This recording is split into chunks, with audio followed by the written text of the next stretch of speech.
My name is Genya Savilov. I'm a photographer for AFP in Ukraine. And my name is Maryke Vermaak. I am the video coordinator for AFP in Ukraine. The last couple of weeks, myself and my colleague Genya have been covering a few stories in the build-up to the 40th anniversary of the Chernobyl disaster. I was in Kyiv when in 1986 that accident was happened. For me, it's quite very well-known situation. For me, it was a very exciting experience to go for the first time to see this place that is so notorious and so tragic and historic at the same time. The process of going into Chernobyl is quite complicated. There are obviously a lot of security checks.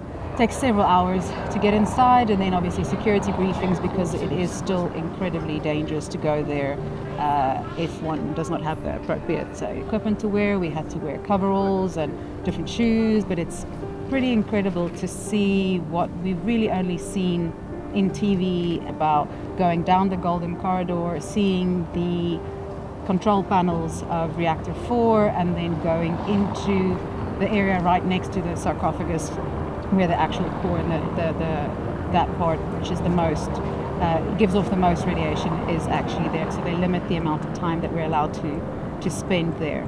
If you drop anything on the floor, you're not allowed to pick it up. They bring a dosimeter basically to check the radioactivity of everything that's fallen on the floor. Anything that anybody touches, you avoid touching any walls, touching any doors.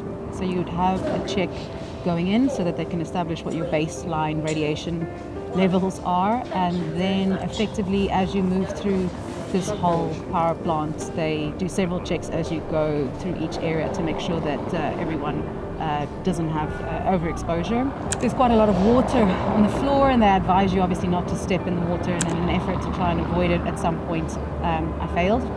I didn't realize it at the time, but when you go out, they do a proper full body scan, and then they flagged my 1 foot. The level of radiation was quite high, so you had to go back and then have it disinfected, and then they check you again, and then basically you're free to leave. I can imagine that somebody will try to